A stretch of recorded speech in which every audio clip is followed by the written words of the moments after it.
दोस्तों, अब तक की सीरीज में हमने करीब 13.8 बिलियन सालों का लंबा सफर तय करके ये जाना कि किस तरह हमारे इस खूबसूरत पृथ्वी का फॉर्मेशन हुआ, और तो और हमने ये भी समझा कि किस तरह कितने सारे चैलेंजेस फेस करने के बाद हमारी इस पृथ्वी को हवा, पानी और सबसे कीमती पेड़ पौधे और अनेकों प्रकार के जीव जंतु मिले, जिनमें से एक जीव हम इंसान भी थे, जिन्हें नेचर के द्वारा एक बेशकीमती तोहफा से नवाजा गया था। और वो तोहफा था इंटेलिजेंस का, जो हम इंसानों को शायद इस पृथ्वी में शांति और बाकी जानवरों और पेड़ पौधों की रक्षा के लिए दिया गया था। लेकिन हमने ऐसा नहीं किया और हमेशा से ही इन पर अनेकों जुल्म किए। और आज हमारी पृथ्वी की क्या सिचुएशन है ये तो हम सभी को मालूम ही है। पर दोस्तों, आज की सिचुएशन को देखकर दुनिया में कई सारे ऐसे भी लोग हैं जो दावा करते हैं कि पृथ्वी आने वाले कुछ 100 सालों के अंदर ही पूरी तरीके से खत्म हो जाएगी और आज हमारी जहाँ धरती है यहाँ पर कुछ भी नहीं बचेगा। पर वेल गाइस, मैं आपको बता दूं कि हमारे साइंटिस्टों का ऐसा मानना बिल्कुल नहीं है, क्योंकि उनका मानना है कि हमारी पृथ्वी तब तक जिंदा होगी जब तक हमारा सूरज जिंदा रहेगा।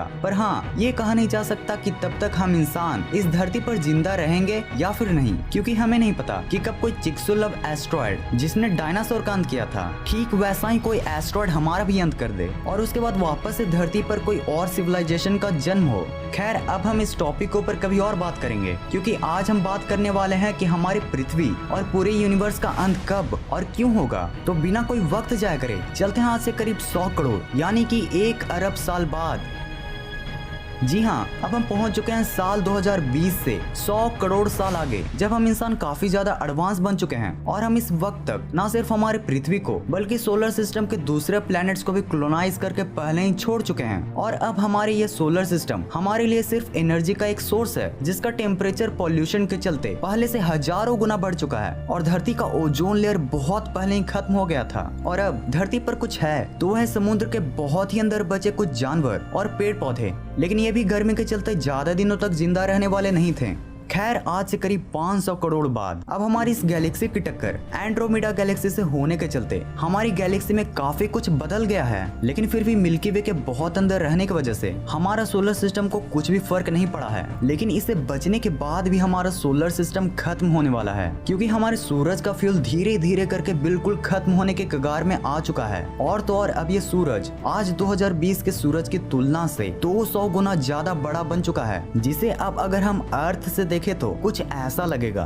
पर फ्यूल खत्म होने के चलते अब ये सूरज और भी तेजी से फैलने लगता है और देखते ही देखते ये सूरज सोलर सिस्टम के सबसे पहले ग्रह मरकरी को अपने अंदर निगल लेता है, जिसके कुछ ही वक्त बाद ये सूरज वेनस, फिर अर्थ, फिर जुपिटर जैसे सभी प्लैनेट्स को अपने अंदर निगल लेता है। और इस भयंकर विनाश को शायद यूनिवर्स के किसी कोने में बैठकर एक एडवांस टाइप 3 ह्यूमन सिविलाइजेशन देख रही होगी। खैर, आज से करीब 1,500 करोड़ साल बाद अब हमारे सोलर सिस्टम का अंत हो चुका है और अब हमारा सोलर सिस्टम कुछ ऐसा दिखता है, जिसमें एक मरता हुआ सूरज भी मौजूद है, जो बहुत तेजी से ठंडा हो रहा है और जिसके आसपास सूरज के अंदर से निकले ग्रहों के लाखों छोटे छोटे टुकड़े मौजूद हैं। खैर, आज से करीब 10,000 करोड़ साल बाद अब हमारे यूनिवर्स में मौजूद सभी क्लस्टर्स की गैलेक्सीज एक दूसरे की तरफ अट्रैक्ट होने लगी हैं, जिससे ये क्लस्टर अब धीरे धीरे करके सुपर गैलेक्सी का रूप लेने लगा है। और आज से करीब 1 लाख करोड़ साल बाद इस वक्त से 90,000 करोड़ साल पहले बनी सुपर गैलेक्सीज के अंदर मौजूद स्टार्स भी अब बदकिस्मती से हमारे सूरज की ही तरह फ्यूल खत्म होने के चलते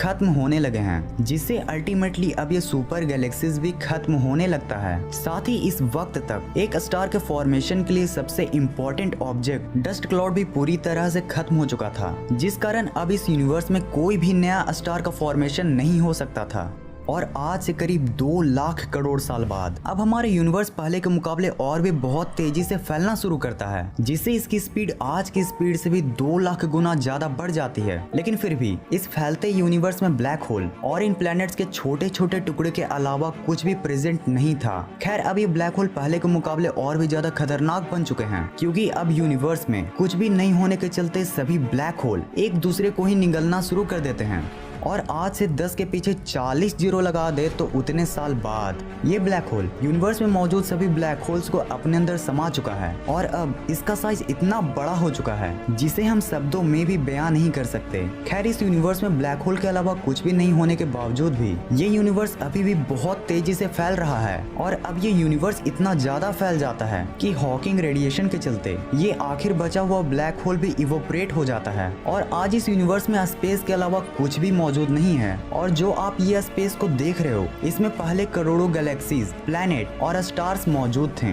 जिनमें से एक प्लैनेट हमारा अर्थ भी था जिसमें आप और मैं रहा करते थे और वीडियोस को देखा करते थे। पर अब यहाँ कुछ भी नहीं है। लेकिन गाइस, अभी आपको फिक्र करने की कोई भी जरूरत नहीं है क्योंकि ये सब होने के लिए बहुत ज्यादा समय बाकी है। और बस आज के लिए इतना ही था। अगर आपको ये एपिसोड पसंद आया तो आप इस वीडियो को लाइक कर देना और अपने प्रिय मित्रों के साथ भी शेयर करना मत भूलना। और अगर आपने अभी तक इस सीरीज के दूसरे एपिसोड्स को नहीं देखे तो आप यहाँ पे से डायरेक्टली उन्हें देख सकते हो। अब तक इस वीडियो को देखने के लिए thanks for watching this entire video.